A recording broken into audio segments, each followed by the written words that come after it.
A very pleasant good morning. It is an immense pleasure to welcome the resource person and all the participants to the 8th session of Faculty Development Program on Design and Development of Electric Vehicles sponsored by AICTE Training and Learning, Atal Academy, AICTE, New Delhi.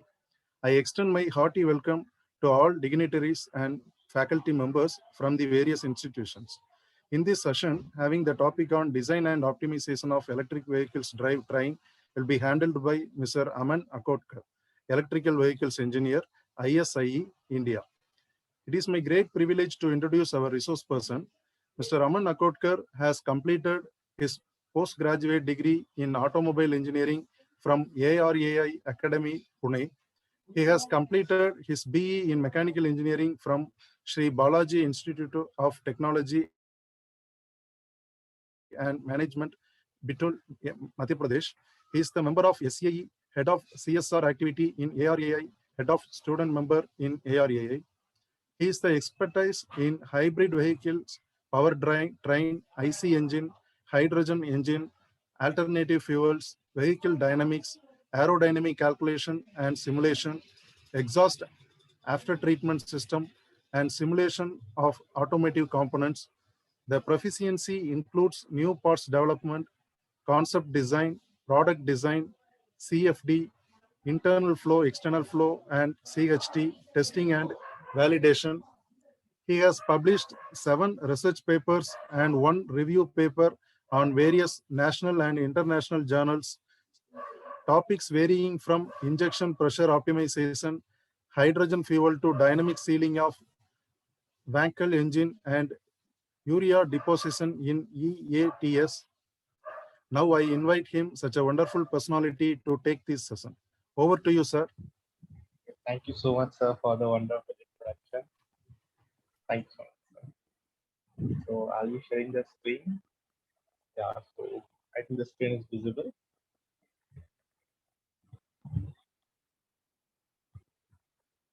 So, the screen is visible? Yes, sir. Hello? Yes, sir. Yeah. Yes, sir. So, yeah. So, thank you so much. I hope everyone is quite well in their home. So, let's start the session. So, I'll be taking the session on design and optimization of EV drivetrain. So, where we're discussing about various resistive forces, power and torque calculation. And for some excitement, I have added some animations as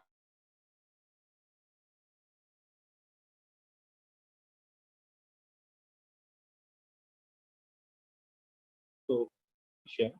So, let's start the session.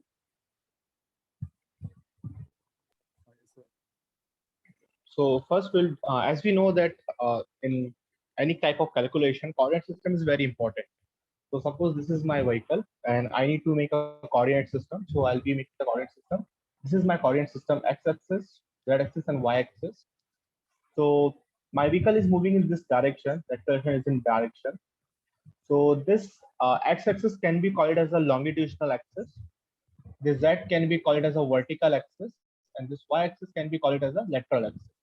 So all these axes are present on the vehicle. So there has to be one origin point, which is lie on the center, which is lie on the this particular axis. So I do have one question for me itself, like where should this origin point lies? Like we all know that axis is present at vertical axis, longitudinal axis, and lateral axis. But there has to be one point where we have to mount this origin. So now to answer this particular question, the origin lies on the center of gravity. Right? But we do have two cases here. First case is when the vehicle is stationary. And second case is when the vehicle is in moving condition. So in the both the scenario, like there will be some change in center of gravity in the terms of when the vehicle is moving, but it will not a significant change. So we can consider this center of gravity like is the origin point for the both the cases, right? So let's move ahead. So for the calculation purpose, for the powertrain calculation, as you can see here, we will be using all the x-axis forces. So in upcoming slides, we will be having a closed look while we taking this calculation and all. And for the steering angle, for the steering calculation, we'll be using y-axis force And in Z axis, we'll be taking care of the momentum. For the suspension system, we'll be taking for the X axis forces, and X and Y axis force will help us to give the movement. So here there's one thing that Z and Z axis forces will help us to calculate for spring and damper. And this X and Y axis, which is nothing but our movement, which help us to create for suspension geometry.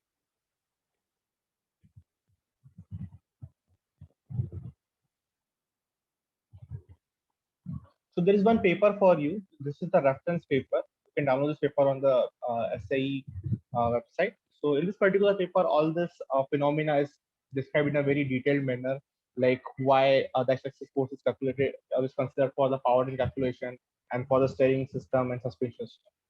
Okay. So moving on. So let's discuss about the powertrain calculation.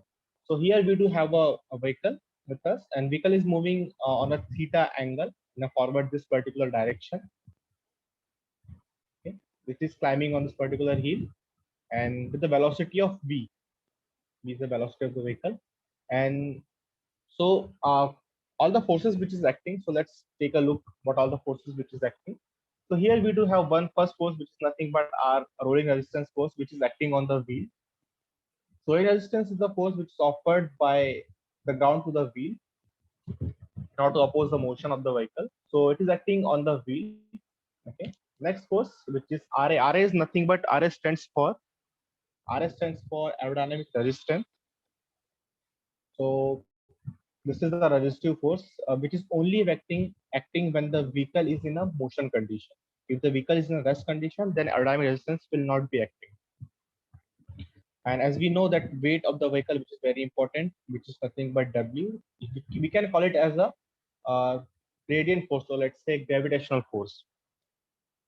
So in order for the simple of the calculation, that we know that in for powertrain, the weight is very important factor. So which is nothing but acting in this Z direction. So we'll do one thing, we'll resolve this weight into two components, one horizontal component, vertical component. So this will be W sine theta and W cos theta.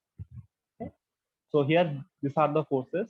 R is aerodynamic resistance, RR is rolling resistance, and RG is nothing but gravitational resistance. So here we do have the formula for gravitational resistance. So here Rg is nothing but W sine theta. W, we know that weight of the vehicle, but we can write it weight is nothing but mg. So this will give me the second step of the equation, which is nothing but Rg equals to mg sine theta. So here let's discuss about this particular phenomenon. So here Rg is nothing but rolling resistance that we know. G is gravitational force. Sine theta is nothing but the angle between the surface. We can write as a gradient angle also. But here I have one question, like what is this m stands here? So m is nothing but the weight of the vehicle, or let's discuss about the weight of the vehicle. So when we discuss about the weight of the vehicle, so in the vehicle there are three category of the weight. So let's discuss that. First one is a dry weight. So dry weight is nothing but the weight without driver.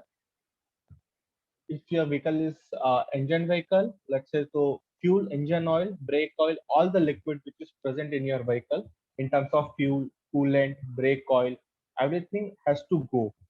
So without the liquid, the weight is called dry weight. Next weight is curve weight. So curve weight is nothing but the weight when we add dry weight plus all the liquid weight which is present inside the vehicle. This gives us the curve weight. And third, which is gross weight.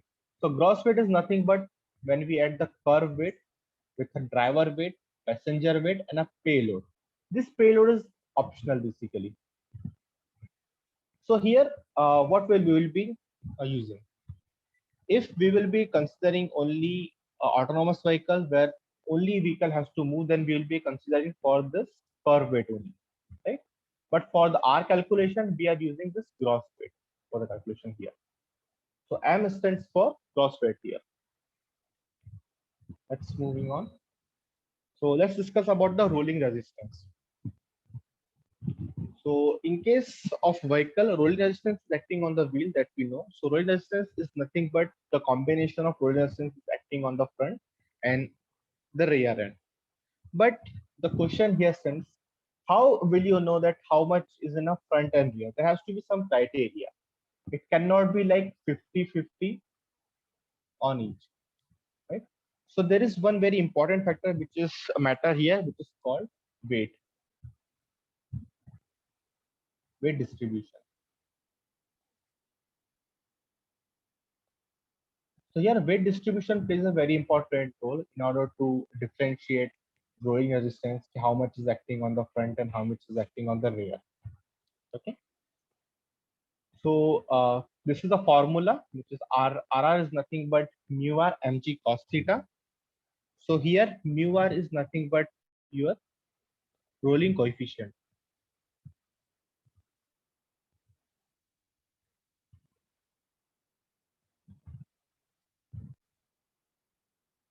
And mg, mg is nothing but the weight. M stands for the weight of the vehicle, and cos theta is nothing but the gradient angle.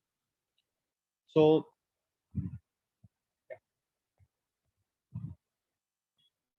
okay, so moving on. So talking about the traction force. So first discuss about the what is the definition of a traction force. So traction force is nothing but the force which is generated from the and engine or like a power source and directly delivered to the wheel. So this is my traction force. And traction force is nothing but it is a combination of a traction force at the front and traction force at the rear. So this is the formula: traction force at the front and traction force at the rear. But here also we do have one question here. What can be the perspective, what can be the like it cannot be like 50-50. Okay, so here also there is one very important factor which is called weight distribution. It's a very important role. And one more thing which is most important here, what in case of like vehicle, suppose your vehicle is front wheel drive.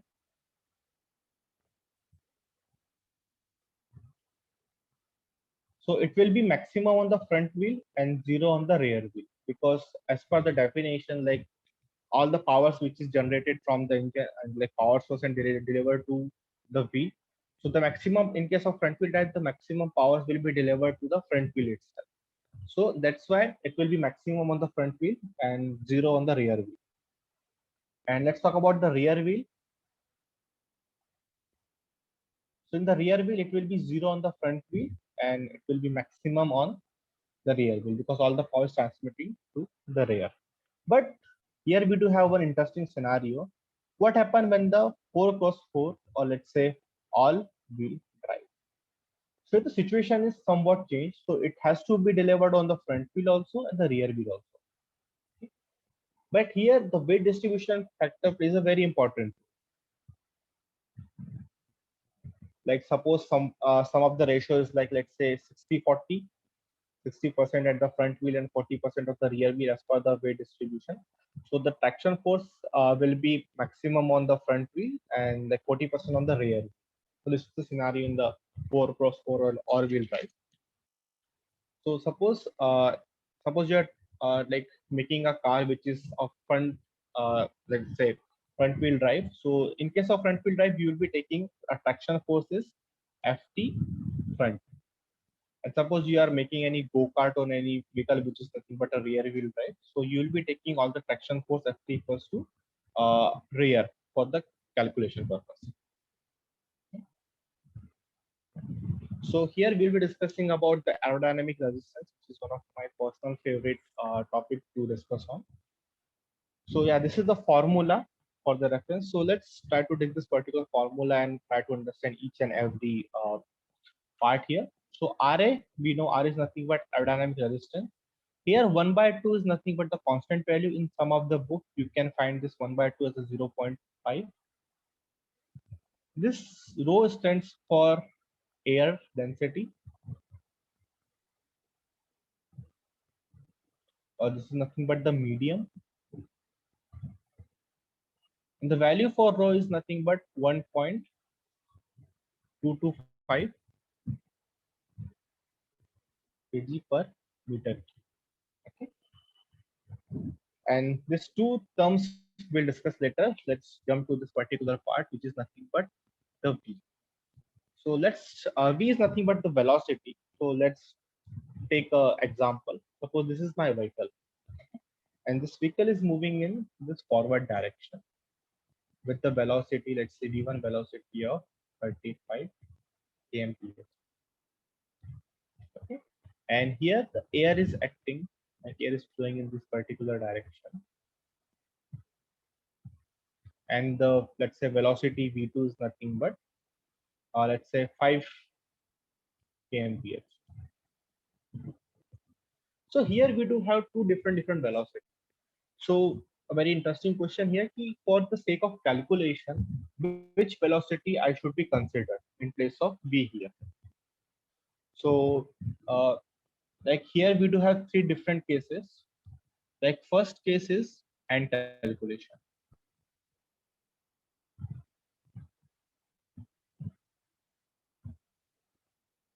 Second is simulation.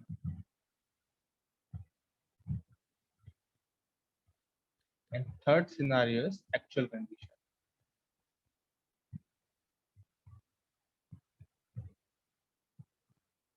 So we do have three different cases, but the value is two we have, like v1, v2, and v2. So in order to understand this, like for the hand calculation, first we'll discuss about the understanding. So in hand calculation, what we assume, suppose this vehicle is in a moving condition, vehicle is only in a moving condition, and the air is stationary. That's why for the hand calculation, we will be using v1, which is nothing but car velocity. Okay. And for the simulation purpose, like as we know, in the simulation purpose, what we do, we created a flow domain. In the flow domain, suppose this is my vehicle. This is my inlet. This is my outlet. These are all my walls. This wall is like my flow domain. So here, what exactly happening? We are giving only value in terms of air inlet. That's why, and the vehicle is stationary. We consider the vehicle is stationary, and the air is only moving part. That's why in the simulation part, we will be giving the air velocity, which is nothing but v2, the air velocity. And for the actual condition, suppose the vehicle is moving in the road, so we don't know in what particular direction the air is coming and what is the speed of the vehicle. Suppose this vehicle is which is passing like side by the vehicle, which we want to calculate the air like drag value and air resistance value. So here in this particular case, we will be taking a relative velocity.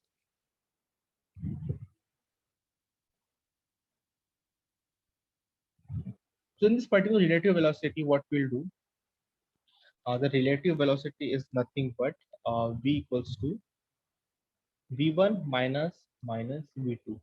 This minus v2 sign denoted the opposite like behavior of the air.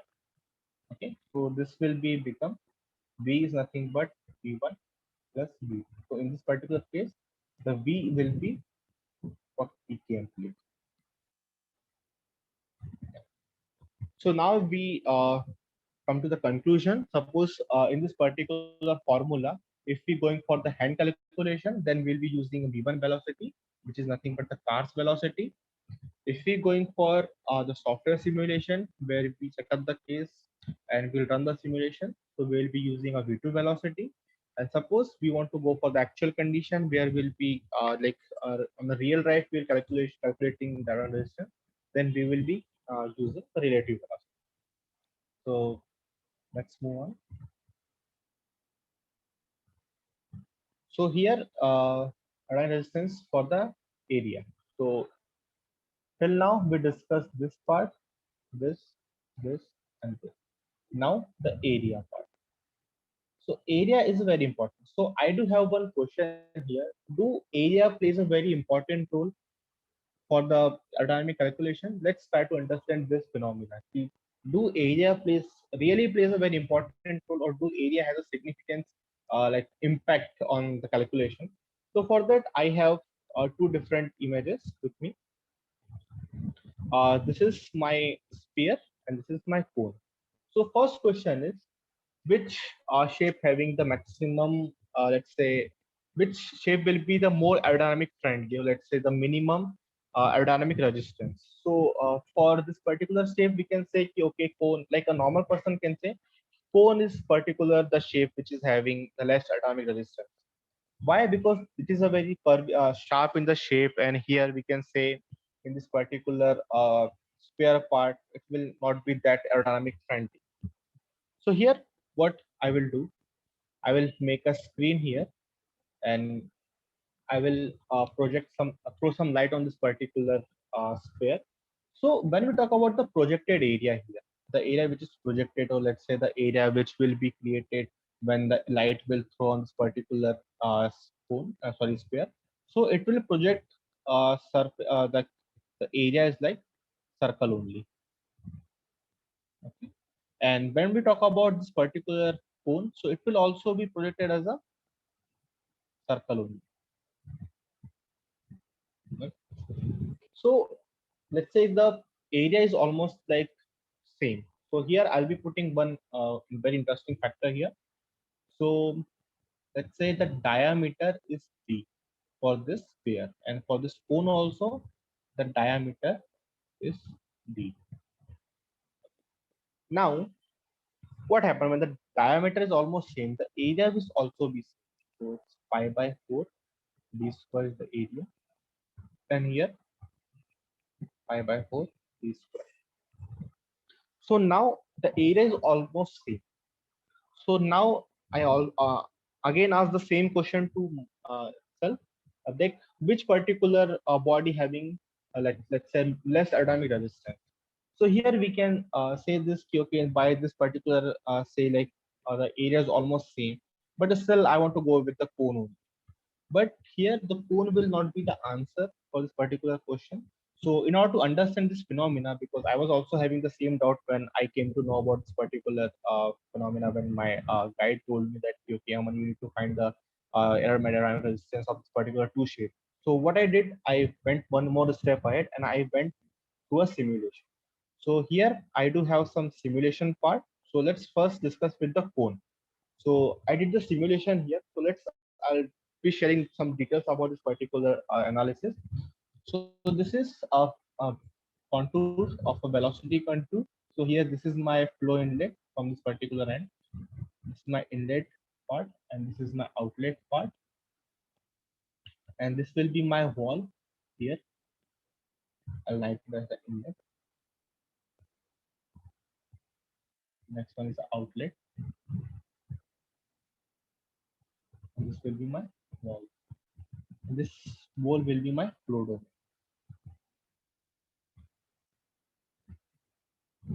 And this is my geometry of a cone.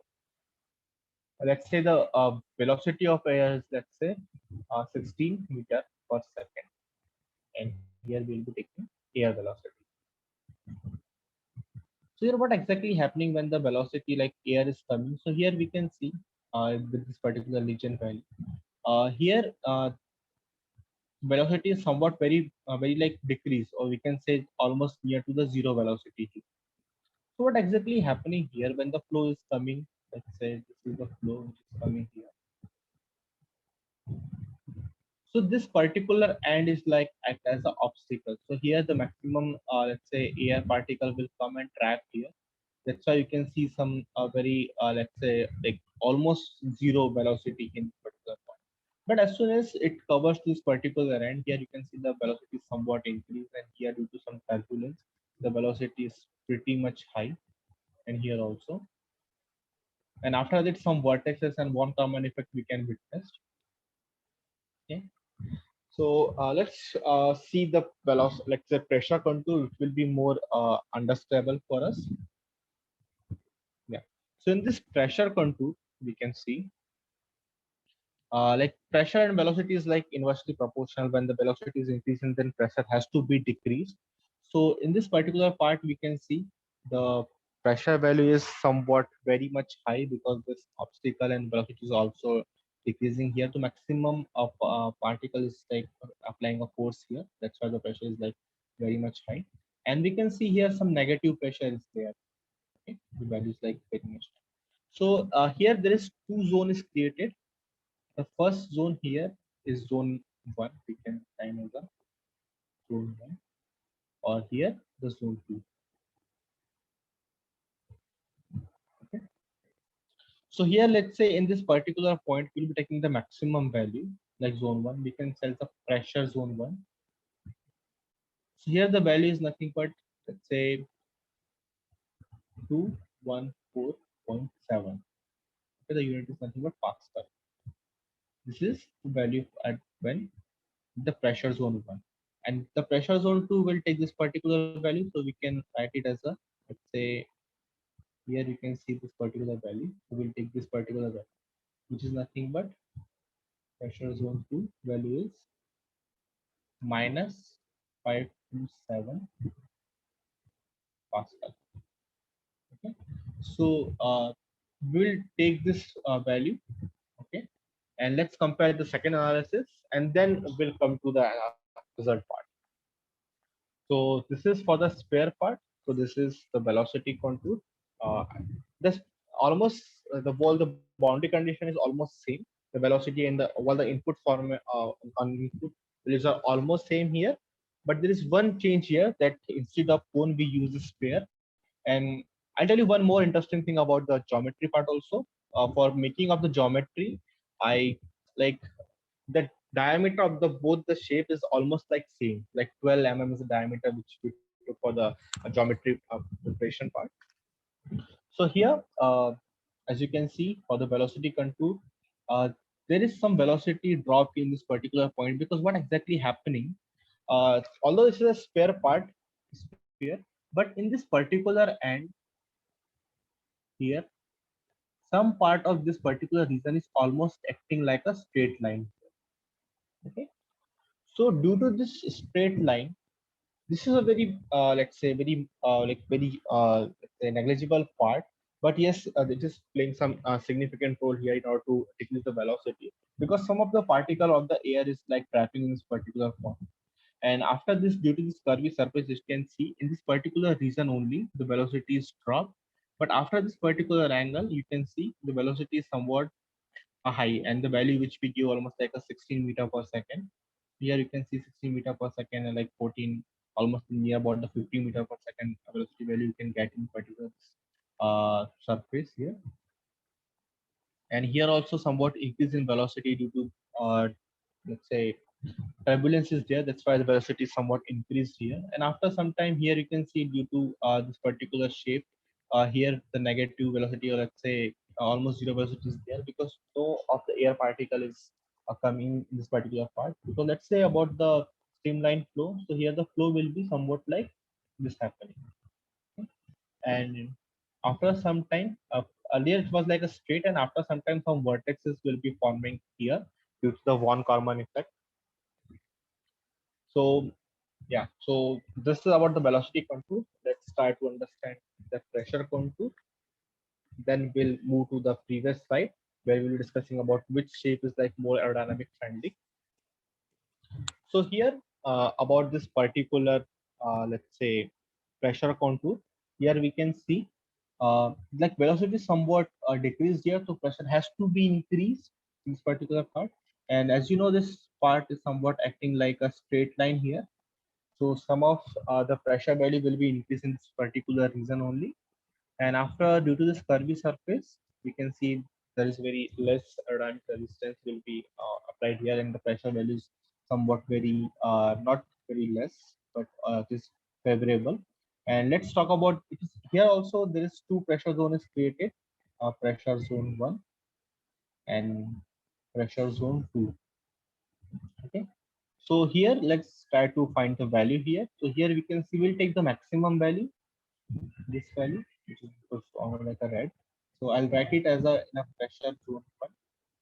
The value is 1.172, 172, and here we'll take this particular value. Yeah. So here this value is nothing but the value is minus 207. So this two value I have. So I'll note down this value, and let's move to the previous slide.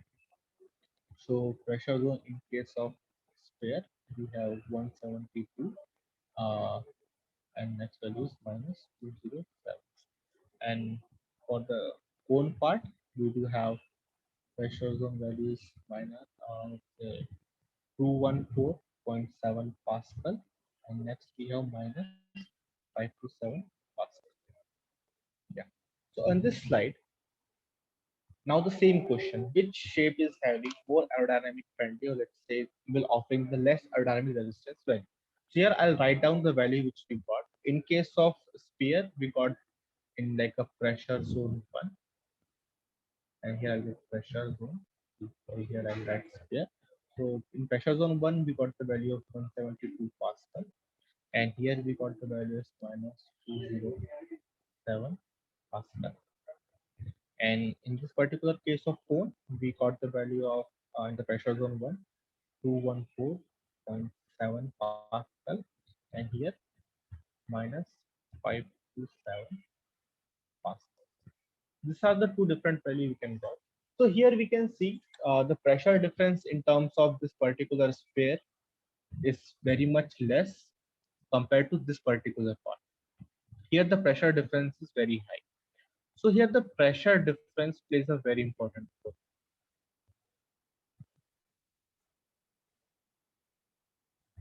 So let's take an example to understand this particular phenomenon. Suppose this is, let's say a person is there. Okay. And this is its right side and this is its left side. And the person wants to move in this right direction. Okay. And suppose X person is holding his hand here in this particular end, and it is pulling in this direction, that direction.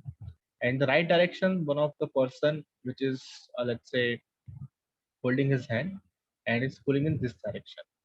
Okay. And the person also want to move in this direction. Okay.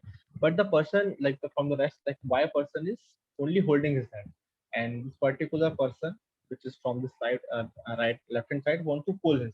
So he will be facing some resistive force in order to move in this particular direction. So this is the same phenomena which is acting here. In this particular part, the let's say the aerodynamic or let's say the pressure and velocity value is somewhat very less in terms of cone, but the pressure difference create a very important role. Let's say here we can see this due to this let's say pressure difference, this vehicle is offering less let's say more aerodynamic resistance. That's why the cone is very high, will provide you very high value in terms of aerodynamic resistance, and it will not be more aerodynamic friendly.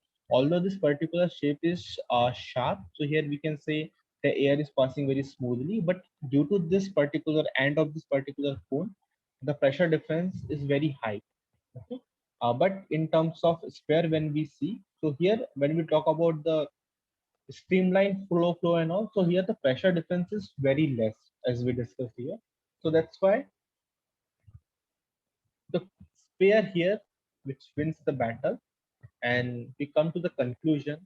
Let's say I come to the conclusion with this particular solution. If two shape is there and almost same in area and diameter, so at the same time the core the sphere plays a very important role and the shape plays very important role to get, and the streamline and the pressure difference. These are the few parameters which is most important here to get into consideration. That's why the sphere is let's say the shape which offers the less aerodynamic resistance. Okay. Now I think you do have a clear idea how the sphere and cone. This is the reason like if you can see the like in sports, the cricket ball is like sphere in the nature, and golf ball and the football. That's the reason. So here we did one simulation, and I want to show the simulation here. So we use Tesla X model, and this is the dimension of that particular vehicle we have. And here we have this particular 2D image of the same. So I made this geometry with the flow domain, the Tesla Model X. So this is my flow domain, and this is my geometry we have. So in this particular geometry, we made this all the surface. So I'll tell you about this particular geometry, the boundary condition basically. So this is my inlet. this whole part will be acting as like my inlet, and this will be my outlet, this part, and these two are my walls.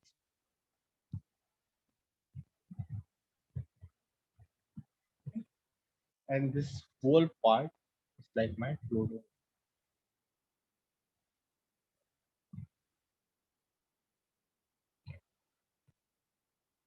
So this is the geometry, the closer look to the geometry. As you can see, this is very smooth in nature.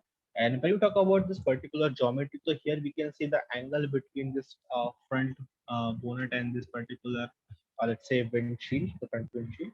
The angle is somewhat very less. So we'll discuss this particular points also in the details when we talk about the post-processing part.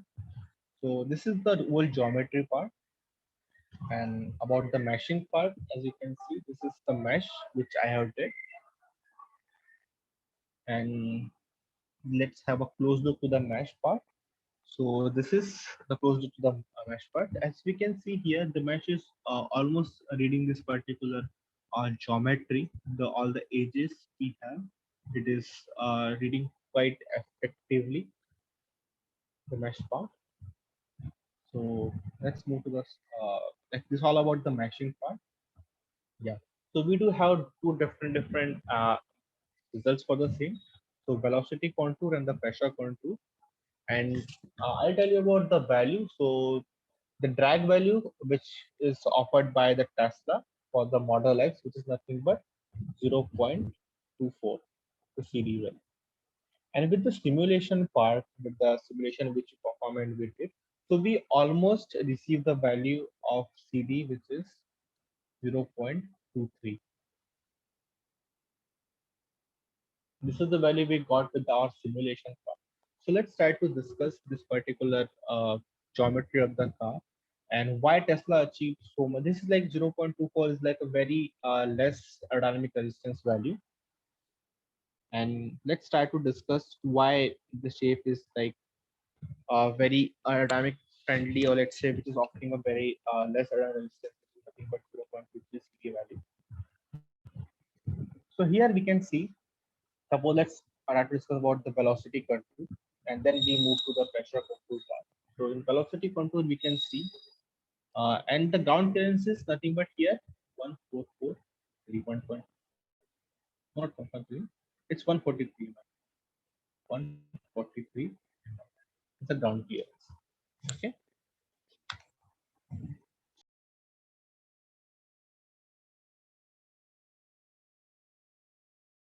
So here we can see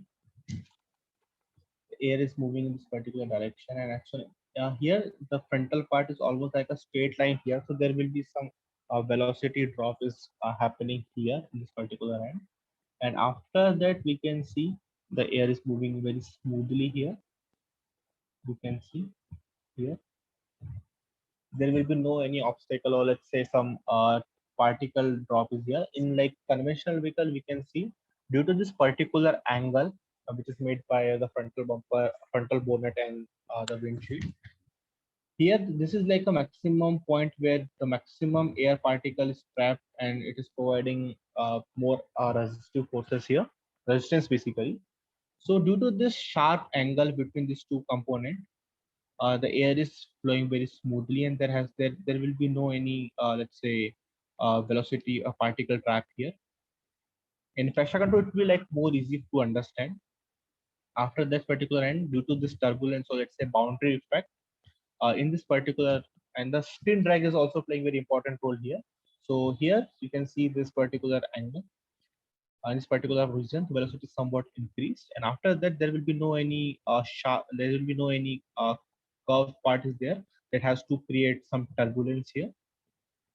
So here we can see the air is going very smoothly on this particular end part, and there will be no any turbulence, or let's say vortexes is forming. Okay. So this particular shape of the vehicle is not like not making so much of disturbance in order to move. Okay. So yeah, so that's all about the velocity contour. Let's try to understand the pressure contour. So in this pressure contour, what exactly happening? when the see in this particular part, we know that this is almost the acting like a straight line. So here the velocity is decreased, so pressure has to be increased. So after coming this particular end, when it crosses to the front, it comes to the frontal bumper. Here we can see in this particular part, pressure is somewhat decreased. Earlier the pressure is increased here, but it decreased in this particular. And in this particular region, due to like some turbulence or let's say some boundary layer phenomena, when the air like boundary layer is like making some impact on the upper layer and the velocity somewhat increased here.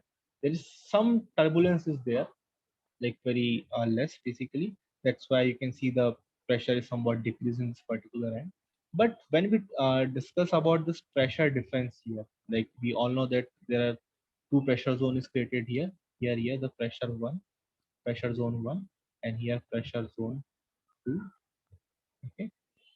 So in this particular end, we can see the pressure difference is very less. So let's check the value. So here we can say it's 153 is the value. Here we can see this part. So here let's say this value, which is not suitable here. Let's say this value. So it is almost like 150 pascals. Okay. So that's why the pressure difference plays a very important role, as we saw in the example of a sphere and cone.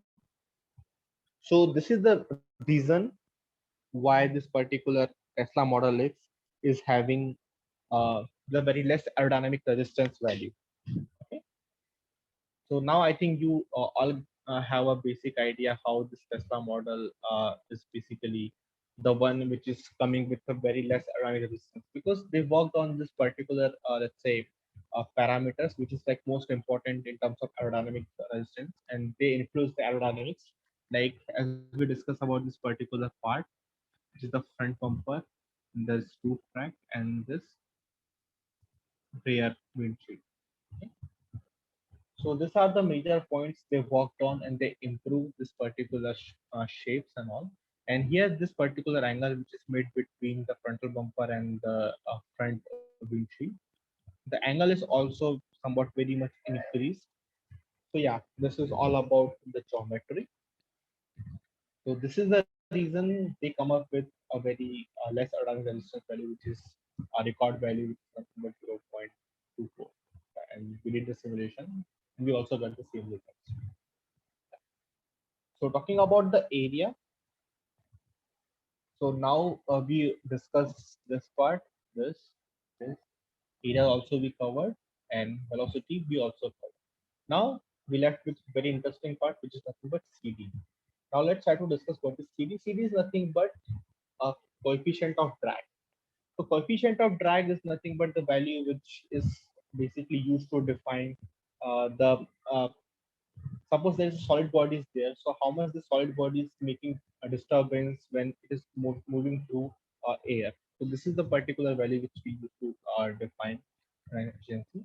So for that, I'll be taking one example. Suppose this is my cone and sphere.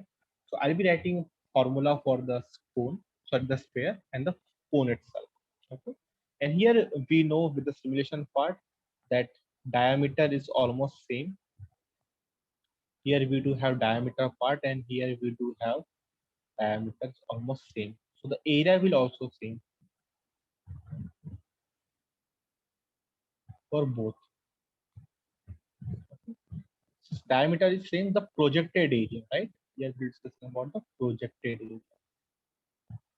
Projected area is nothing but the area which is normal to the area. So we'll be having a close look to the projected area in upcoming slides. So here the area is almost same, and the velocity we gave the air velocity is nothing but given v2 velocity, air velocity. So we gave this for the both the simulation we gave this values like a 16 meter per second. Okay, so air velocity is same, area is same, so we can just try to eliminate the values here. So 1/2 is constant, so we can eliminate this 1/2. Rho is nothing but the medium, let's say air density, medium density. So we know the value for air density is nothing but 1.225 kg per meter cube. So we can eliminate those row part also. Okay. Velocity, we said that it is almost like same, so we can also eliminate the velocity. Okay, velocity of sphere and velocity of cone. Now we left with the area, and since the diameter is same and it is almost projecting the surface of sphere, or it's a circle only, so projected area is almost same. So we can also eliminate the area part. Okay, and we left with the CD part. Okay. Now here is a very interesting factors come.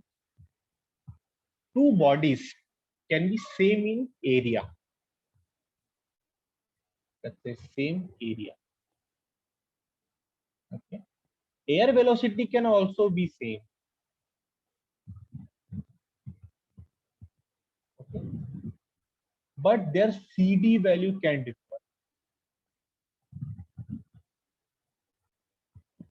As we discussed in the like this cone and sphere part, all the phenomena is almost like same, but here the CD value will differ. I'll tell you why.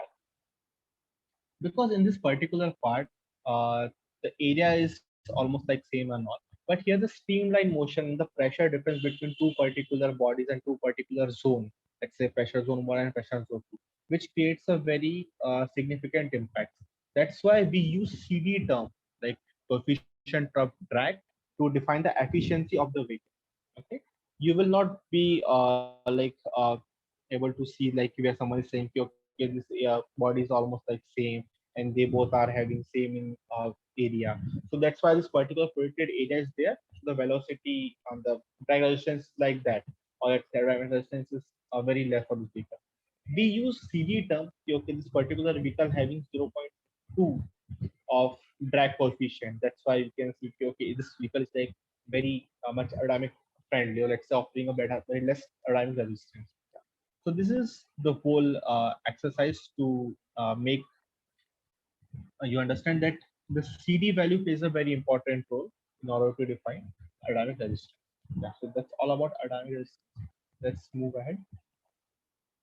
Or yeah.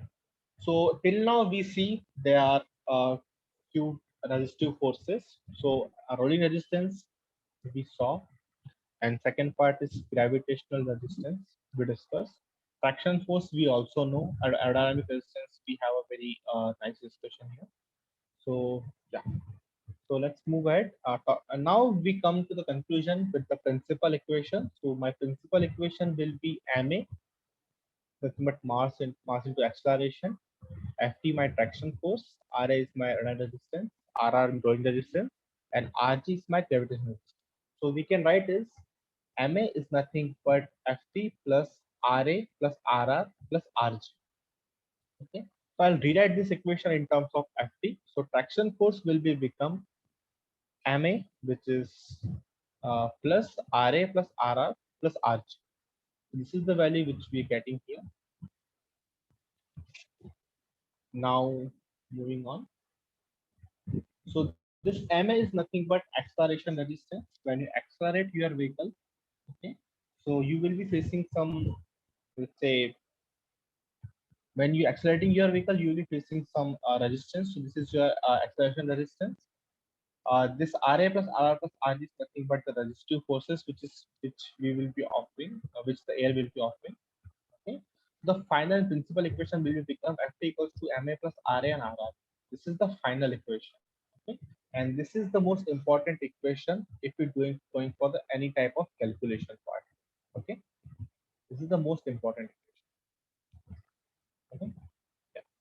So in aerodynamic resistance, or let's say when we're discussing about the aerodynamic resistance, so here we will be discussing about the projected areas like this, but it has to be like this. So now let's discuss what is projected area. So in order to define the definition of projected area is nothing but the area which is normal to the flow. Suppose let's say this is your vehicle.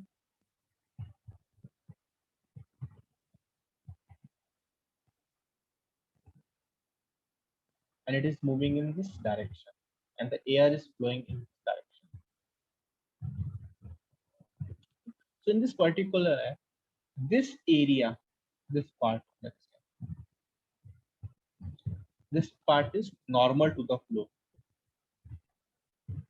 Or let's say this is the area which is projected by in like normal to the flow. So you can call it as a projected area. So let's have a look here. What is the projected area will be? So here I do have one image with me for the reference. So this is the vehicle which we took, and this will be like my projected area. Suppose let's focus of the example also. When the vehicle is moving in the front direction, so the air will be witnessing of this particular area. So this is called my projected area, right? So suppose if I have, let's say, this is my, this is my,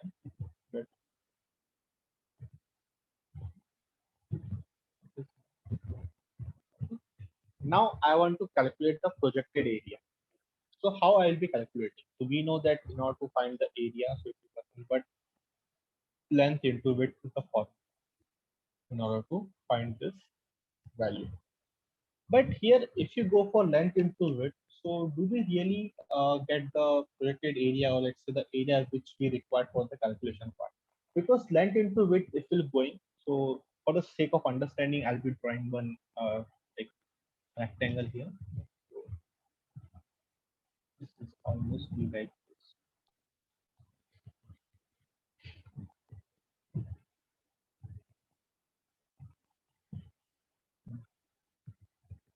So this is the part which we'll be able to see here with the length into width. So here what exactly happened with this particular formula of area, length into width.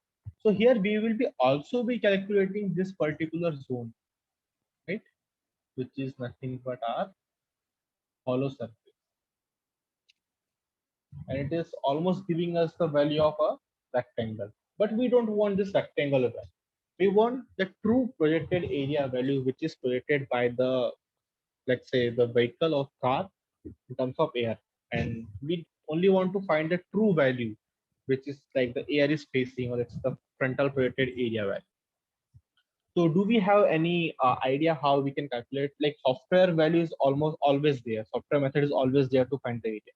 But if you do have a 2D image with you, or if you have this particular image with you, and you want to calculate the area for the sake of hand calculation only, so how you will be calculating this? So for this, we have one interesting method, which is graph method. So in this graph method, what we used to do, suppose this is my car. So I will be, let's say in here, what I'll do, I'll divide this particular geometry into small particles. Suppose this is my geometry, and I'll be divided this into small parts. This is called as a grid generation. Okay, or we can call it is in a analysis where we are doing nothing but just making a machine here. So this is my grid generation part, and we do have a freedom. Okay, this particular grid is like we can keep the value, let's say 10 by 10 mm, or let's say 5 cross 5 mm, or 1 by 1 mm.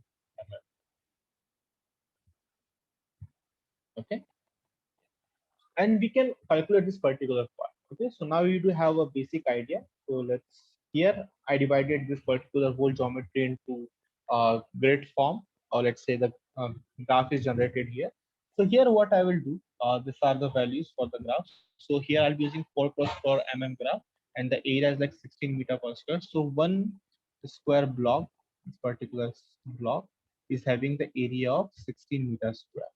Okay, so I can, it will be like more easy for me to eliminate this particular hollow area, this area, okay, here also. So here it will be more easy for me to calculate the area. So what I'll do, I'll be just clicking on this particular point. Okay, these are the particular square grids which is having the maximum point. So I can divide this particular point into different parts, and I can calculate the area. So this is the one method to calculate the area, right? First method. Is there any another method apart from the software? So till now we saw first one is the software method, and second one is the graph method.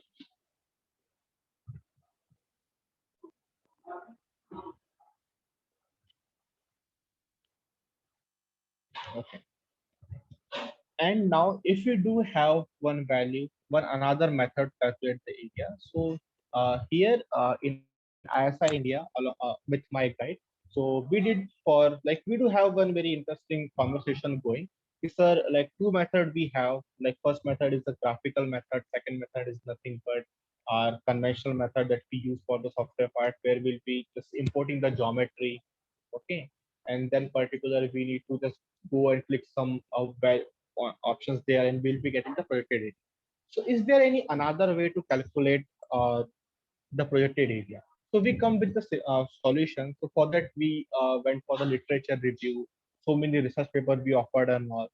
So after a comparatively study, so we went to like we come up with a solution. So this particular approximation method we're just going to discuss now. So this is my value.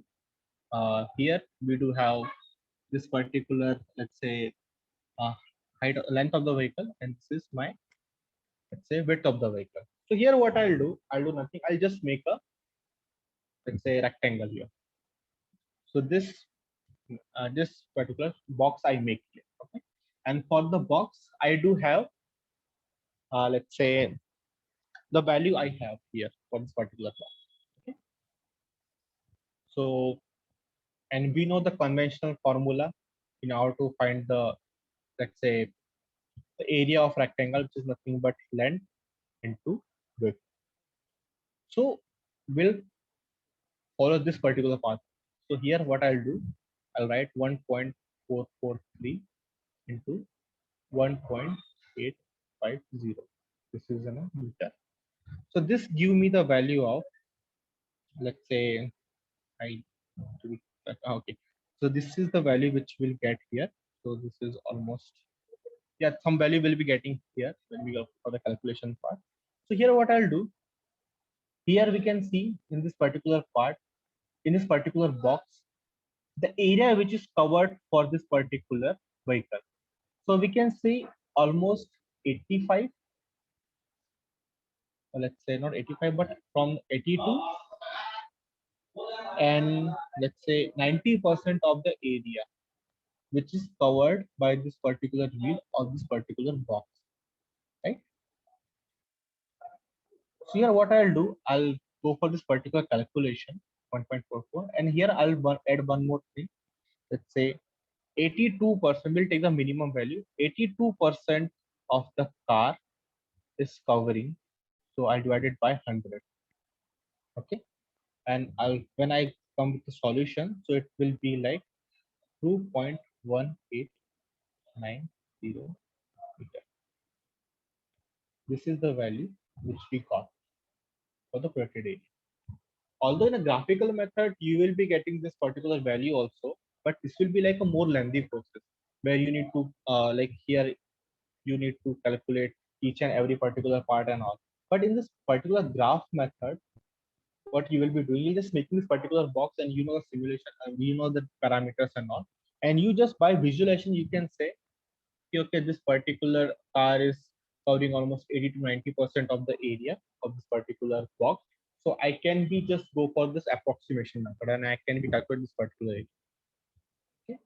So in terms of car here, like as a result of our literature review, in case of car, the projected area, like the area which is covered for the vehicle, is almost like 82 to 90%. Okay. But in case of two-wheeler,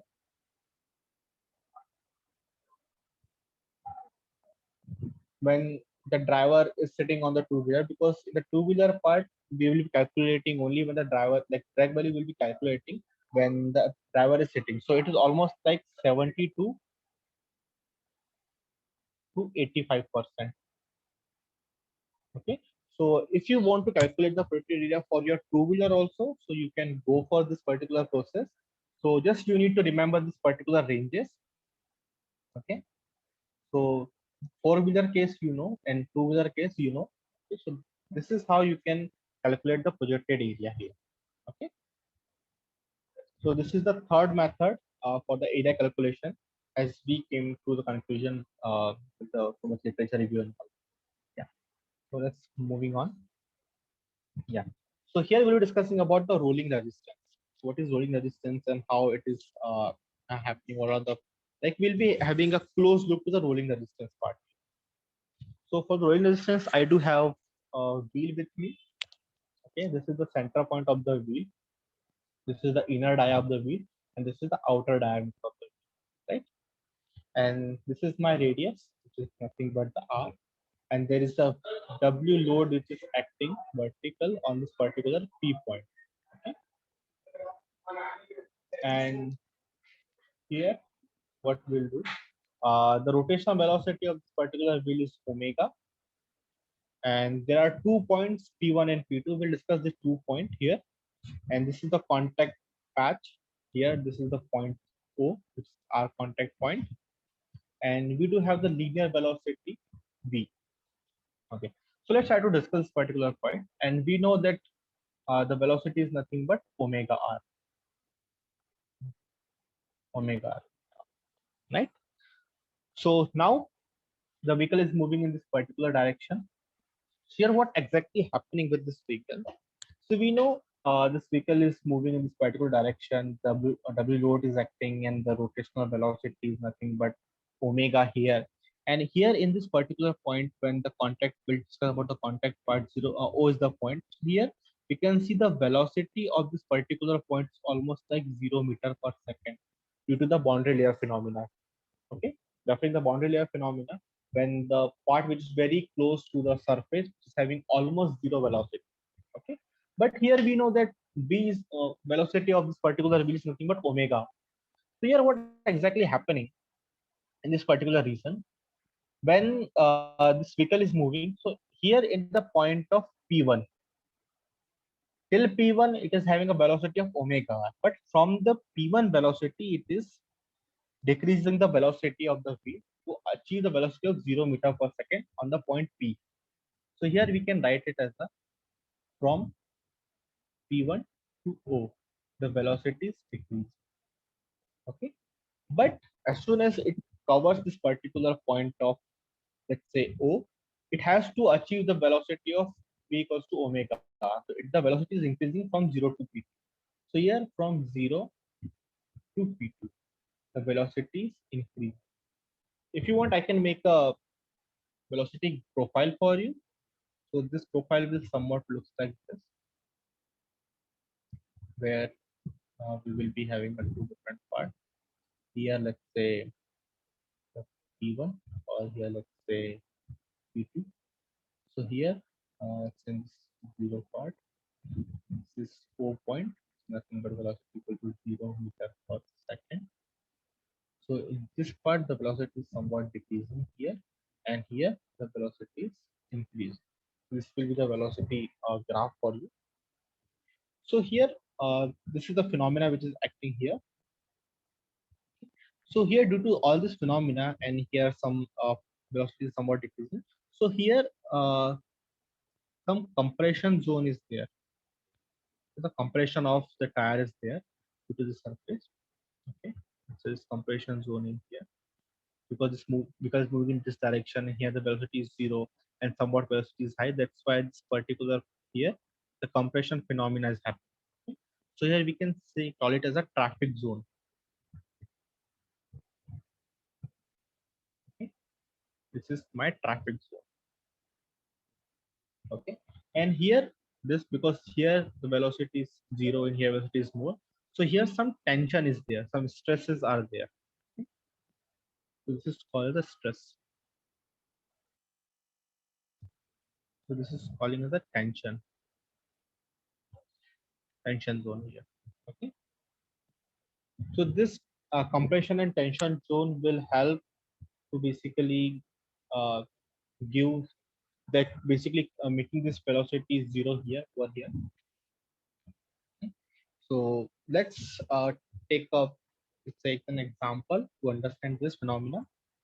In childhood, we use rubber and paper to basically write. And so we know that this is my paper surface.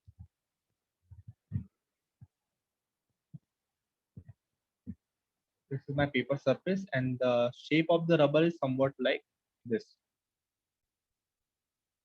Okay. So what we used to do, we used to rub this rubber on this particular paper surface. So after some time, we can witness that the shape of the rubber will be become like somewhat this.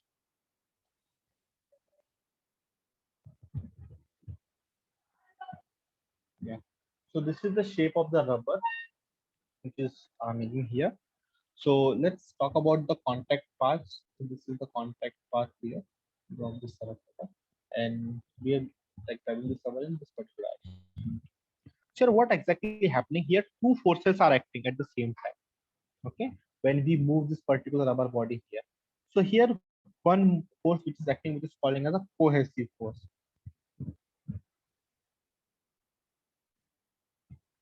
And second force which is acting, which is in this direction, which is like a resistive force, which is called adhesive force.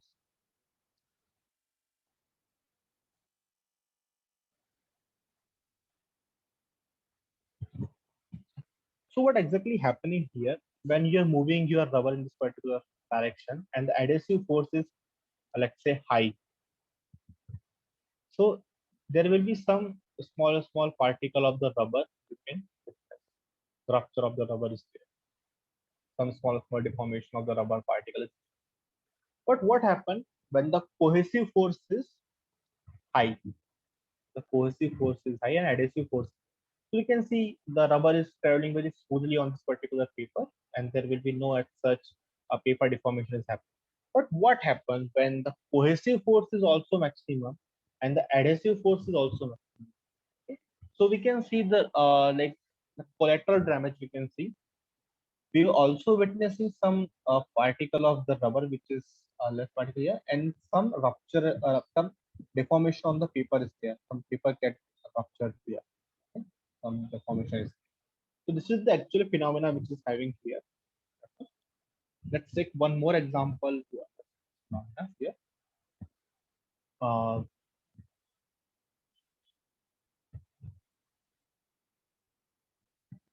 yeah. So here, one more example I'll take.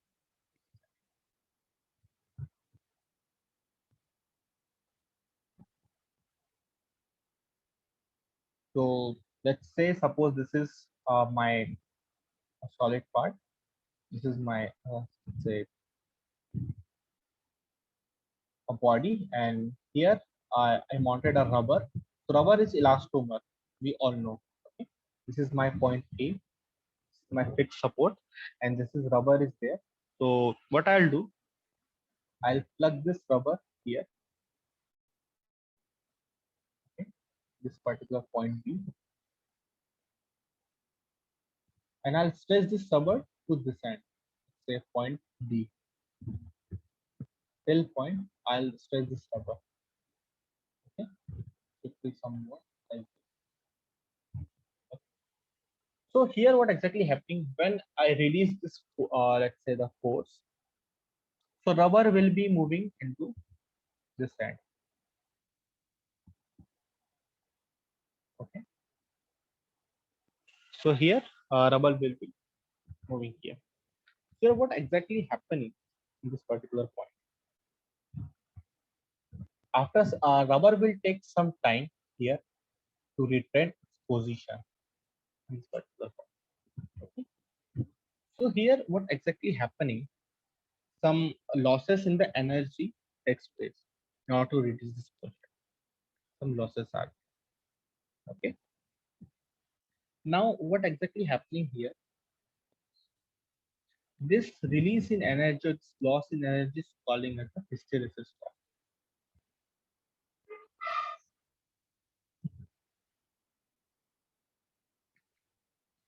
Hysteresis loss. Okay. Now, what is this hysteresis loss? The hysteresis loss can be two types. Okay. First type can be your track side.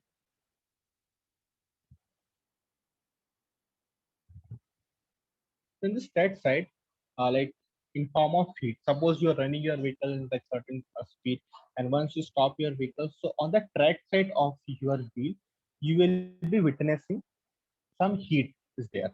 Okay, so this heat is nothing but it is some, we can say, hysteresis energy, because due to this hysteresis curve, this a rise in temperature you can witness. Okay? And the second one, which you can call it as a friction, we can call it as a sidewall. So what exactly happening when you will be witnessing in day-to-day life when there is a heavy vehicle is moving in front of you, like from the side of you. So you will be witnessing some humming noise. Okay. So this humming noise is nothing but the hysteresis. Now the question is why we're discussing this hysteresis loss here? Because this hysteresis loss is nothing but talking about the rolling resistance. Uh, so here the thing is that rolling resistance is nothing but the combination of frictional loss plus the hysteresis loss.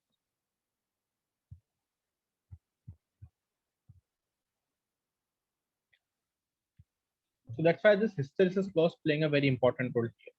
Okay. So now talking about the formula for the rolling resistance and the value we got.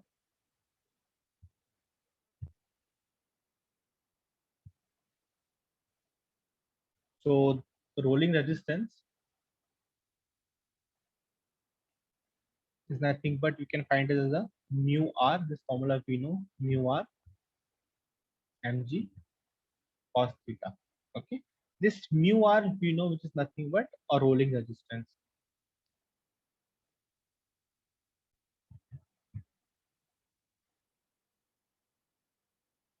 Okay. And we do have some constant values which is given to us. So it will be like 0.02 for our asphalt normal track, 0.3 for the mud surface, 0.7 for the sand. This is the value which is given to us. Okay. Now this is all about the rolling resistance part. Let's move to the calculation part. So here in a calculation, we'll be calculating for the power. So this is my vehicle with me. So there will be some assumptions, but before that, I'll write the formula. This is our principal equation that we discovered with all the rolling resistance and all. And this is the most important equation. That's why we'll be using this equation throughout the calculation part. So there are some assumptions are there. So assumptions are, so let's say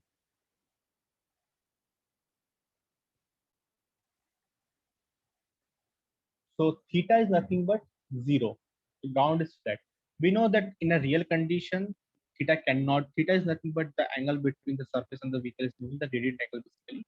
So theta is flat, but in real condition, theta cannot be flat. But for the sake of calculation, we are assuming that the ground on which the vehicle is moving is almost like that. Okay, that's why we use this theta like 0 and 0 to 40 in 3.3 seconds. Okay? So I converted this kilometer per hour into meter per second. So the velocity v1 is nothing but 0 because the start velocity will be 0, and the end like 40 kilometer per hour will be calculated as a 11 meter per second. This is the v2 velocity we have.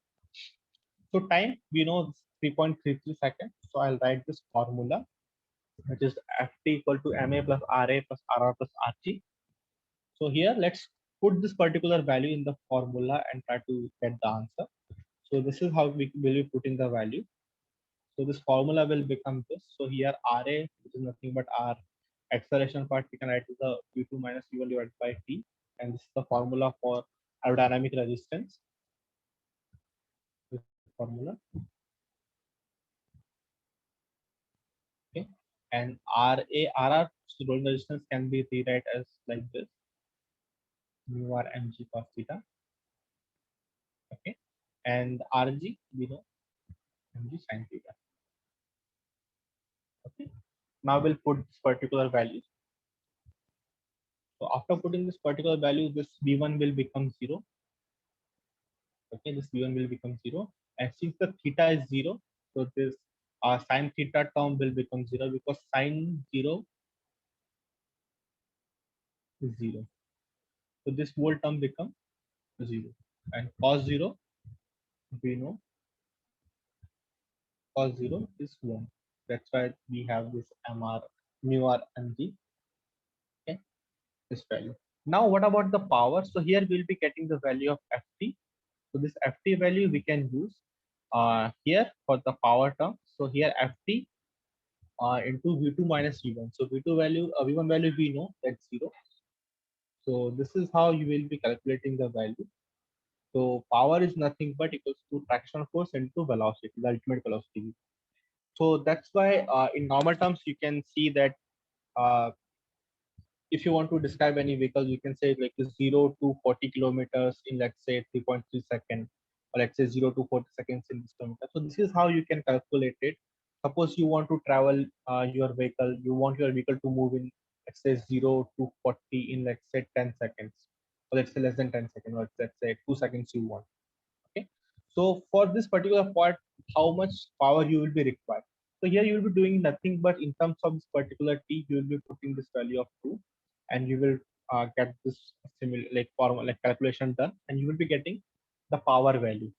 So the power which is required for you to go for this particular surface, so you need to give all this particular value here. So you will be getting the power, value of the power.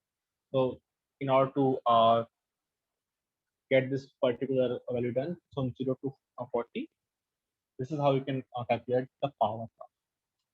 Let's try to understand the torque. In this torque, I have this particular vehicle. I'll tell you about this particular vehicle. So the vehicle is in a rest condition. Okay. Just now I remove my handbrake, and the vehicle is about to move in this particular direction. Here we do have a theta, which is a gradient angle. The vehicle is on like a theta angle. So we'll discuss this gradient angle here also. So here we do have some assumptions for the same. So this is the formula for us. The theta is nothing but 7, which is our maximum gradient angle. So I'll tell you about this maximum gradient angle. What is the significance of this particular angle? I want my vehicle to be run on the 7 degree, which is nothing but my gradient angle. In like many of the vehicles which they used to marketize in such manner, if our vehicle can travel, or let's say can climb on a 40-degree angle, or let's say 60-degree angle, or let's say 65-degree angle, our vehicle can travel. So there they are doing nothing but just they are replacing theta value with this particular values, and they are doing the calculation. So we'll see the calculation, then we'll come to this particular part also. So this is the first value which we are. The theta is nothing but the 7 maximum angle, and the vehicle is in a rest condition. Okay, because just now I release my handbrake and the vehicle is about to move, but still the vehicle is in a rest condition. So the velocity is let's say 0 meter per second. Okay, acceleration is also 0. This term will not be calculating here. So velocity v1 is 0 and acceleration is also 0. F is equal to ma plus ra plus rr plus rg. And here ft is nothing but ma will become 0 because acceleration is not taking part. So m is 0. Vehicle is in a rest condition, so no add-on resistance is acting. So we left with this two particular value ra plus rr plus rg. So we'll rewrite this ft is equal to ra plus rg. So the formula will become ft equals to mu of mg cos theta. Here we can see this mg is common, so we'll take it as a common. So mu of mg cos theta. This is the value which we'll be getting here. Okay, this is mu of, this is mg mu of cos theta. This is the value which we'll be getting here. This is the ultimate formula which we know. So here this formula will, when the vehicle is in a moving condition, this formula we are using r equal to Ug mg cos theta.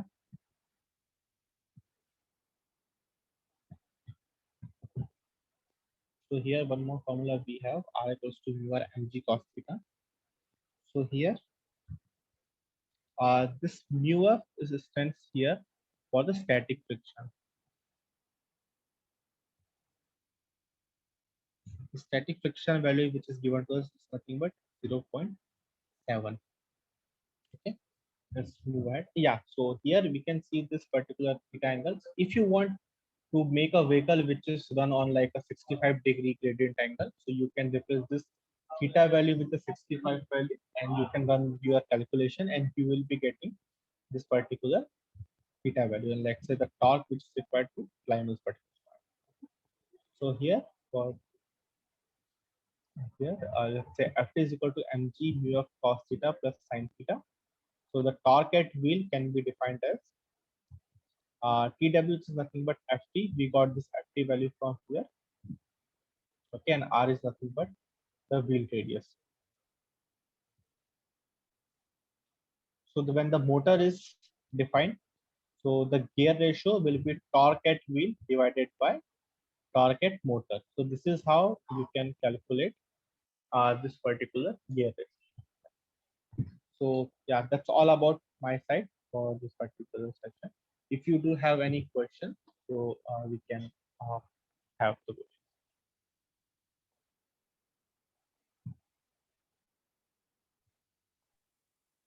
Dear participants, if you have any questions, you ask questions to the resource person by unmuting your audio.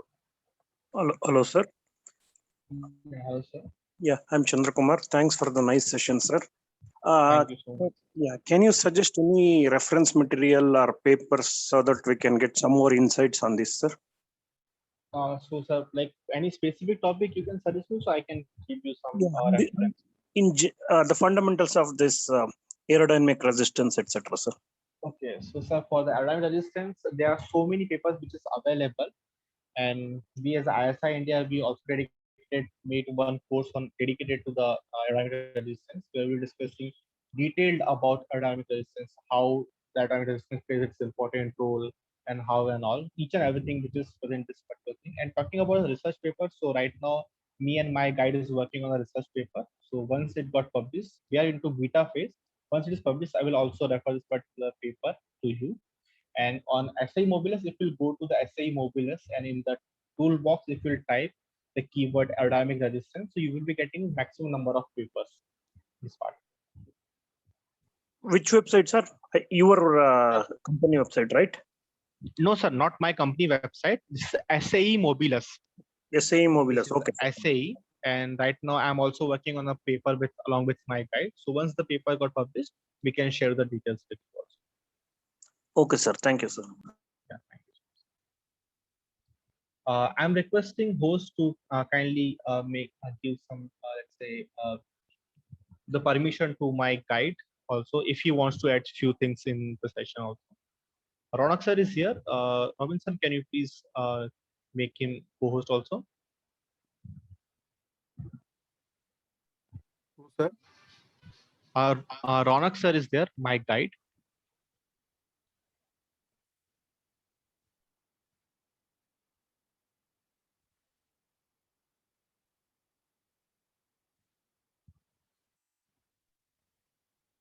Sir, I can't find his name. Okay, no problem. Yeah, he's there. The red one. Sorry, the blue one. The Ronak is the name. R-A-U-N-A-K, Ronak. Okay, sir. 1 minute, sir. Yeah, no problem. Take time. Yeah. Any other question? I think in chat box there are so many things. Participants, any other questions you can ask.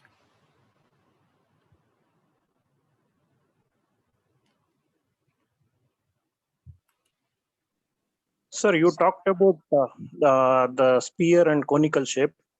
Yes, sir. Can you give some examples of vehicles which is somewhat similar to conical shape, sir? So we specifically want a vehicle which is following this particular phenomena. Sir. Sorry. Approximately, if it is conical, you can just get some insights on that, sir. Sir, as far as the conical shape is concerned, so I don't think so there has to be any vehicle in my knowledge, which is like following the shape of like conical. But I can tell you few of the vehicles which is almost like in a combination of cone and let's say the sphere. So the Hello? aircraft you can see. Aman. Yes, sir. Yeah, sorry to interrupt, Aman. Actually, sorry, sir, I could not get your name. What is Chandra? Shekhar or just Chandra? Kumar, sir. Chandra Kumar. Kumar, sir. Chandra Kumar. Chandra Kumar. Okay. Sorry for that. So yeah, so one of the most popular vehicle is Thrust SSC. Right. So it was designed the design of the vehicle, if you search, is somewhat in the shape of the aircraft itself. Right. So it has two thrusters on the side. Right. And the whole shape is of like the similar to the fuselage of the aircraft. Right. So that is the most popular vehicle which beat the land record. Right. But like Aman said that most of you might be wondering when Aman said that the phone is having more drag, and then why in aircrafts and all we are using the conical shape and in the front and all, right? So over there we are not using, if you observe, we are not exactly using conical shape. The front end of the front nose is blunted, has some spherical object in it, right? So like if you divide it geometrically, so you can say that it is a spherical object uh, put in front of a uh,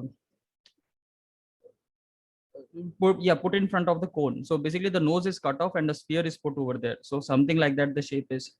And as well as apart from that, it's not only about the conical shape or the spherical shape, it also is about the length of the whole body as well as the design of it, right? So if you see in the rocket thrusters and all those, so all these things they have in between, they have what we call as vortex generator.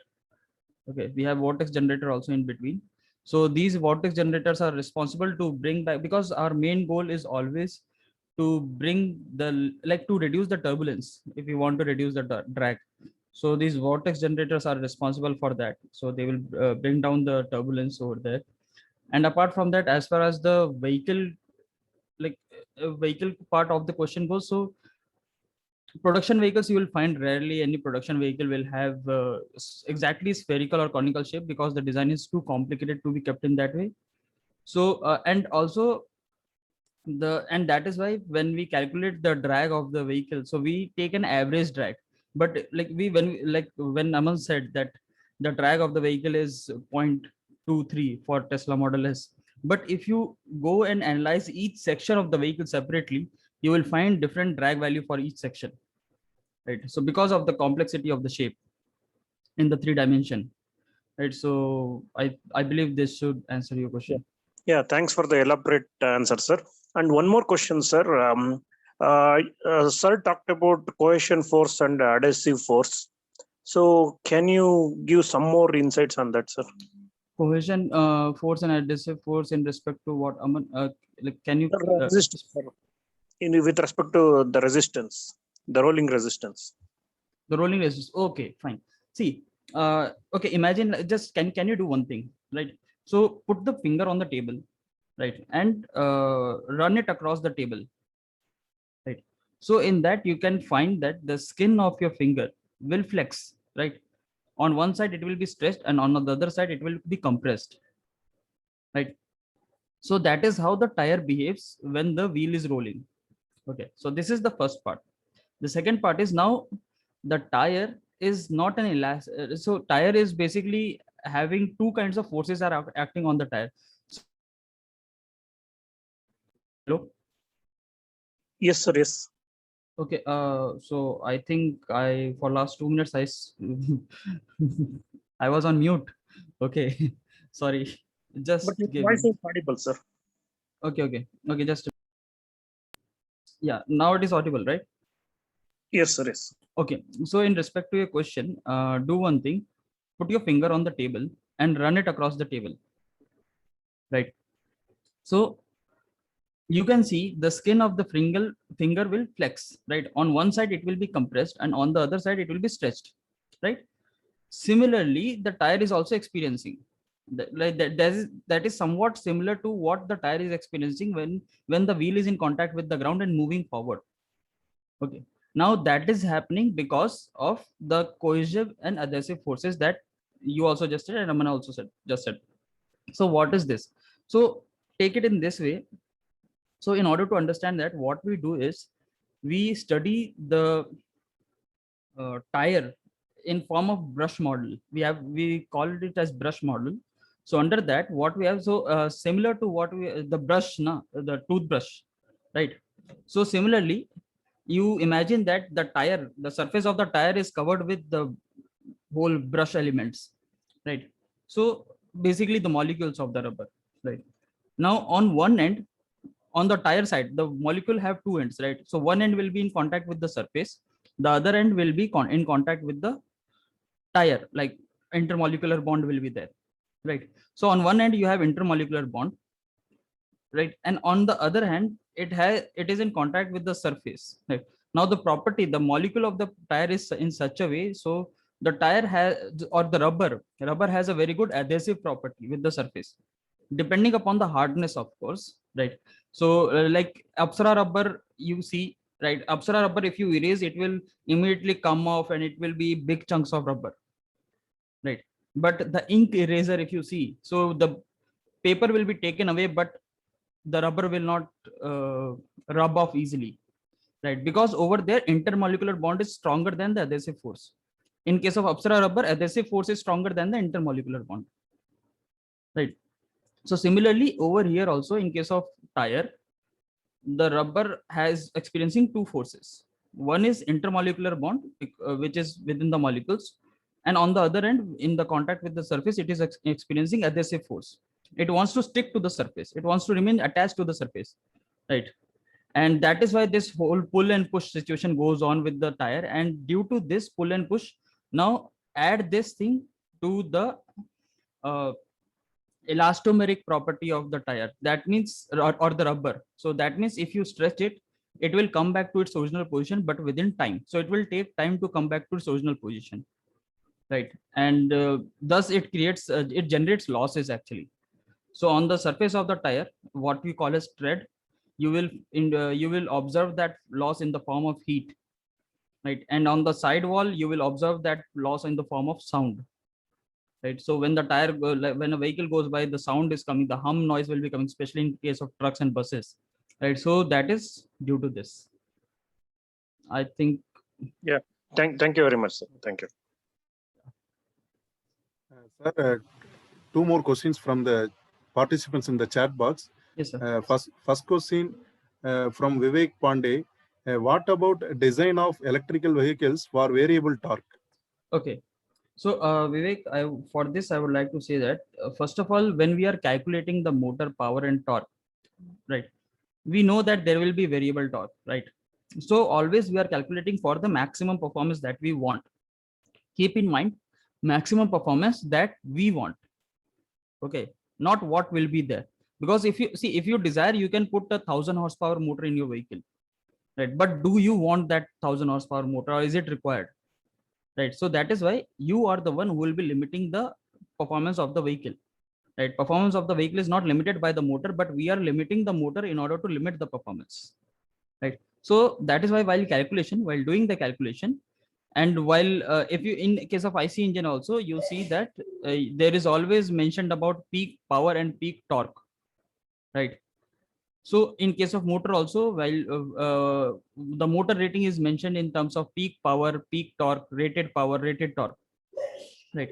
So that is there. So while calculation, we calculate for the maximum, then the variable can be obtained by using the control methodologies and all, like by the manual input and the sensors and all, we can calculate. And there is a lot to it, which parts of it I will be covering in the session, in my session on Tuesday, I think. So I also have a session on Tuesday where about the integration and all, everything. So in that I will be covering the part of it. So I think that combined with this, you will get a better idea of it. So. Thank you, sir. One more question from Raja Krishnan. Can we follow the same procedure for two-wheeler to calculate power and torque? Actually, this is a universal procedure. So it doesn't matter for which vehicle you are calculating. The equations and the concepts remains the same, right? So if you are calculating for two-wheeler, the same process will be followed. The only difference that comes, to be honest, is, see, if you take about power, for power the same process follows, right? But if you take about like only the variables will differ. Variables in the sense the input variables, right? The data variables, like what is the performance do you want? For example, if you take tractor, over there the power is not defined on the terms of acceleration. There the power is defined on the terms of how much do you want to dig. Torque is also defined on the terms of how deep you want to dig, right? Then if you go to race bikes, there the acceleration is defined on the power is defined on the terms of acceleration, but the torque is defined on the term, maximum torque is not defined on the term of theta, but it is defined on the term of the initial acceleration that you want. So how much torque do you require to deliver that acceleration, right? So it is in, so that is why for race bikes you can see the engines are powerful but they don't produce that much torque. But if you go to trucks, so there the power is more defined by the acceleration for a given amount of load. So the for the payload 3.5 ton, 6 ton, whatever the truck design may be, right? And majorly the torque is the major point of design, right? Primary parameter for design, where you are calculating for how much load it can carry, right? So the input parameters might differ, but the as Aman also mentioned, the base formula remains same, or the principal equation remains same, which is ma equal to ra plus ft equal to ma plus ra plus rr plus rg. So this will be the principal equation. The input to these values will differ as per the design parameter you want, right? Thank you, sir. Participants, any other questions? You can get clarified by unmuting your audio. Sir, regarding this second torque, let us say I'm using some cutter, grass cutter or something. Mhm. It can be assumed as a small vehicle. Mhm. So maybe a very smaller version. So same equations can we use for calculation of torque? Yeah. Wherever vehicle is concerned, so same equation can be used. Although in I'll just give you an extra like you can say a a pointer, that because it is a small vehicle, as from the description that you have given, I think the vehicle will not be traveling more than 5 kmph, right? Yes, sir. So, Yes. so in that case you can neglect the aerodynamic resistance. Okay, sir. Okay. Because aerodynamic resistance is an exponential force, so like it increases with the square of the velocity, right? So for lower velocities the values will not be higher, like up to 20-25 kmph we usually ignore the aerodynamic resistance up to 20-25 kmph, unless until it is a really big vehicle and it has to operate at some region that is very windy and all. Okay. Thanks, sir. Thanks for the elaborate answer. One more last question, sir. Some more pointers on FE analysis, like kind of elements we should be using, element sizes that we should be considering. Analysis for which sector? Like FEA, in FEA also we have different sector, right? So which for which For part? aerodynamics, sir. Aerodynamics. Okay, so if in aerodynamics you have two types, either 2D or 3D, right? So let's say if you are going for 3D also, so first of all I would say that in the CAD geometry that you'll be exporting for the 3D simulation, please reduce all the small uh, like small patterns on anything. Like if there is small bumps also, right? Like if it's like, for example, you have given groove somewhere in the model, right, on the surface, so you have to remove that, because that will complicate the calculation, or you can say uh, that will require more extensive calculative power. Okay, because then it will try to capture all those corners and everything. So that is the first thing that you need to remember. Second thing is, as far as the element goes, so I personally believe that in 3D model we have a tetrahedral element, right? So tetrahedral element works best because tetrahedral element can capture the design, the curvature specifically can be captured in much better way if you are using a tetrahedral element. Okay, so yeah, curvatures are Yeah, thank you very easily much. captured over there that way. Is air pressure of tire increases roll resistance? Vijay, actually, see this. The answer to this question is in two parts. So the first is that the air pressure of the tire increases the so it decreases the rolling resistance. So if you increase the air pressure, the rolling resistance will reduce, right? So that is why if you see, if you take a look at the tires, right, that on your vehicle, so over there you will be finding like 225, 65, R17, 95H, something like that. This whole nomenclature will be there, and along with that, in small letters, you'll be finding operating maximum pressure, or the operating pressure will be written there, right? It would be in terms of bar or Pascal, right? So that is the operating pressure of your tire, right? So that you need to keep. Okay, so that is the pressure at which you will be finding optimal grip with reduced rolling resistance, because increasing tire pressure will reduce rolling resistance, that is for sure, but it also reduces the grip, because you want your tire to deform so that you can find a proper grip. Okay, so keep in mind the rolling resistance is like a necessary evil. Okay, you want your tire to deform. Unless until it will deform, you can't find the grip. But if it deforms, it will uh, create losses, right? So you need to find a balance between them. Okay, now the second part of this is that when it comes to sand, okay, so until you are in mud, concrete, or asbestos, like this solid surfaces, so increasing air pressure will reduce the rolling resistance. But when you go to sand, increasing air pressure will increase the rolling resistance, because in that case, if you increase the air pressure, you are reducing the contact area, and the tire will be easily able to dig into the sand, right? So that is why if you see, for those vehicles which go for desert storm or all these things, so they have a wider tires. Okay, so yeah. Sir, can you suggest any reference materials for this, all these dynamics, tire dynamics, etc.? Milken. Okay, sir. Thank you, sir. There is a book written by guy. I will type the message. I type the name of the author. Milliken. Okay. And so he was actually an race engineer at Formula One team in, I think, in McLaren. He was in 1960s and 70s. So after that, he started. Both the brothers got together and started writing books based on the foundation and research that they did during their Formula One time. Right, and after that, they joined Goodyear also to do the tire research and everything. So it includes everything. The whole dynamics is in this book. And the book's name is Race Car Vehicle Dynamics.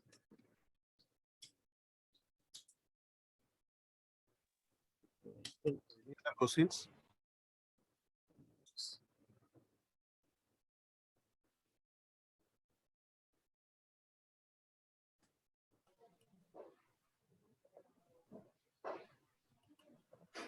Okay, thank you, sir. Vote of thanks. Good afternoon, you. sir. Yeah, I was just saying thank you for this. Thank you. Vote of thanks for 2 minutes, sir. Good afternoon, all the participants. It is a privilege and great joy for me to extend the vote of thanks on this 8th session of day 3. On behalf of the members and Department of Mechanical Engineering, Francis Xavier Engineering College, and all the participants, I would like to thank Mr. Aman Akotkar and Mr. Ranak, Electrical Vehicle Engineers, ISIE India, for your valuable and informative presentation and clarification. Thank you so much, sirs, for spending time for enrich our knowledge. Both of you, your talk was very particularly appropriate at this time when we are considering new initiatives for expanding growth. Thank you so much. Thank you so much for all the participants for your effective feedback and interactions. Thank you. Participants, the next session, that is our 9th session, will be started at 2:30 p.m. Feedback link has been shared in the chat box and also will be shared in the WhatsApp group. We will meet again at 2:30 p.m. Thank you. Thank you so much. Thank you so much, sir. And thank you so much, Sir Ronak, sir. Thank you so much, everyone. Thank you, sir. Thank you. Have a nice day, sir. Please take care of yourself. Thank you, sir. Same to you. Thank you.